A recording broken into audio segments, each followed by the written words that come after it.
Greetings everyone, this is Mr. Molar, and in this podcast I'm going to give you some helpful hints on the heat practice worksheet. First thing I want to look at is some of these different equations. So you'll see there's three different equations involving heat. And so we've got the heat capacity, which is this first equation here, and this is just going to be for a sample of some unknown size. You just want to figure out, you've got Q over delta T.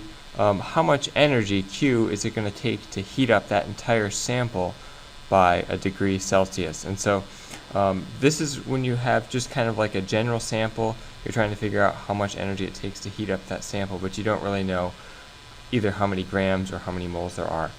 The second one, this lowercase c, this is called the specific heat or specific heat capacity, and it's going to be for a certain amount of mass.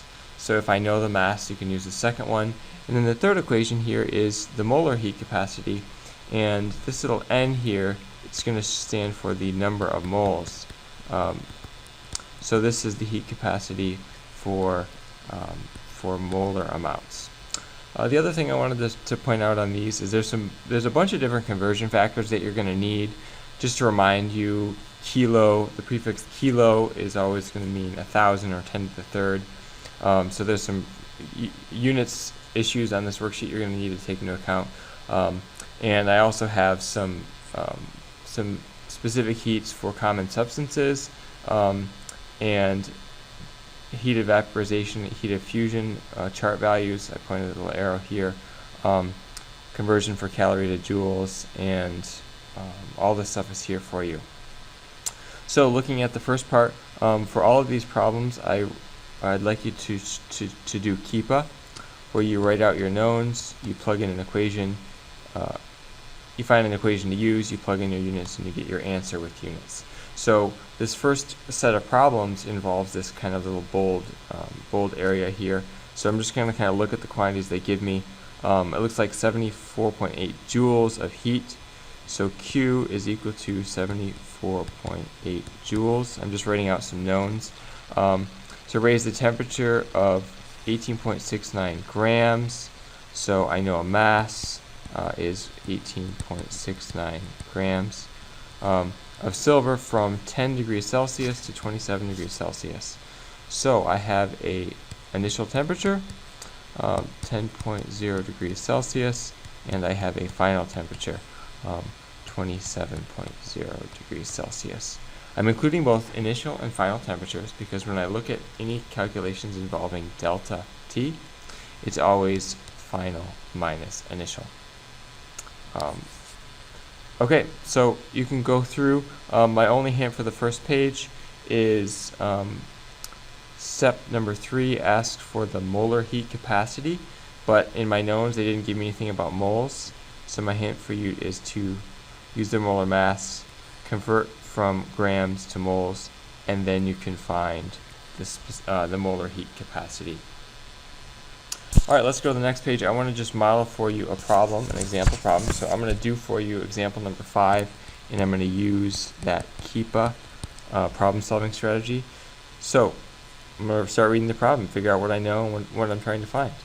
Calculate how much heat in joules. So that's Q. I want to find what Q is going to be. 32 grams of water. They give me the mass of water, 32.0 grams. Absorbs, so energy is going in, when it's heated from 25.0 degrees Celsius to 80 degrees Celsius. So I've got my initial temperature is 25.0 degrees Celsius. My final temperature is 80.0 degrees Celsius, and it says that it's water, so it gives me that the specific heat of water is, C is equal to 1.0 calories per gram degree Celsius. Okay, so there's my knowns. My equation for specific heat of water is Q is equal to mc delta T. I'm going to use this whenever the temperature is changing for a substance. And so I'm going to plug in now my knowns in order to solve for my unknown, which is Q. So I know that the mass is 32.0 grams. I know the specific heat capacity of water is 1.0 calories per gram degree Celsius. So I'm writing that with my units in the numerator and the denominator. Feel free to put a 1 on the bottom if it helps you. And then that's all multiplied delta T. Delta T is always going to be the final temperature minus the initial. So I have 80.0 degrees Celsius minus 25.0 degrees Celsius. So that's 55. And I'm going to be able to plug that all in my calculator. So when I multiply everything, my grams cancel with the grams down here. My degrees Celsius in the denominator cancels with this degree Celsius up in the numerator. And what I'm left with is a unit of energy, a calorie, left over. And so when I get that final answer, I'm going to get 1,760 calories. But the question does not ask for calories. It wants heat in joules. So I need to convert to joules. So I look back at the front table, and there's a conversion between joules and calories, and that's that for each 1 calorie of energy, that is exactly equal to 4.184 joules. So when I convert my calories into joules, I'm going to get, we've got 3 sig figs going on from the initial mass carried through. I'm going to get 7,360 joules. It's going to be my final answer. Alright, so I was able to calculate the heat. Now you can use this equation and calculate anything that you don't know. Looking at my delta T, just kind of a quick little note here. If I were to, I look at my number of joules and it's positive, that means energy was added to the system. Energy was going in. That's totally okay because looking at the temperature increased. It took energy to heat it up. If it was cooling down, then my delta T would be different. My final would be lower than my initial, and I'd get a negative number for delta T, which would give me a negative number for energy. A negative number for energy is okay if heat is being released to the environment. In this case, it took heat. It took energy going in order to heat it up. Moving on in the worksheet, you can go ahead and look at, we're going to jump to question number 10. I had a little hint on 10. 10 is kind of a conceptual question. It talks about water and aluminum. Now, water and aluminum have different specific heats. So when you add energy to water or aluminum, water has approximately 4 times as high a specific heat. So to heat up 1 gram of water by 1 degree Celsius, it would take 4.18 joules. Aluminum would only take 0.9 joules to heat up that same amount of aluminum.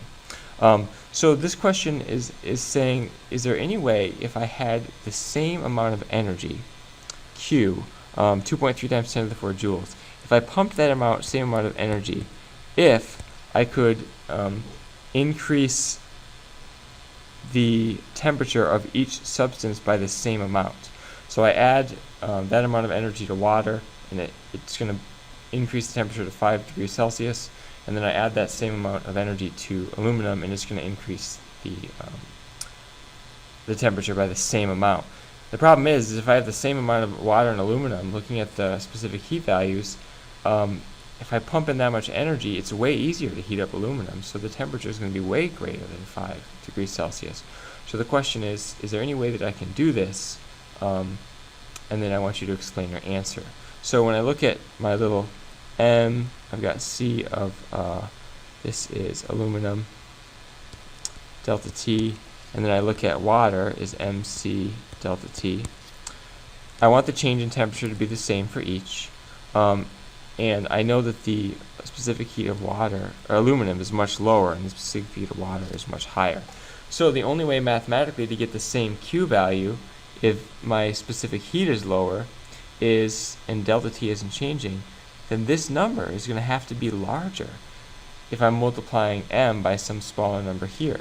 And the sample of water, if I can't mess with T, if the specific heat of water is greater, then the mass is going to have to be lower. So the answer to this question is really, you've got to figure out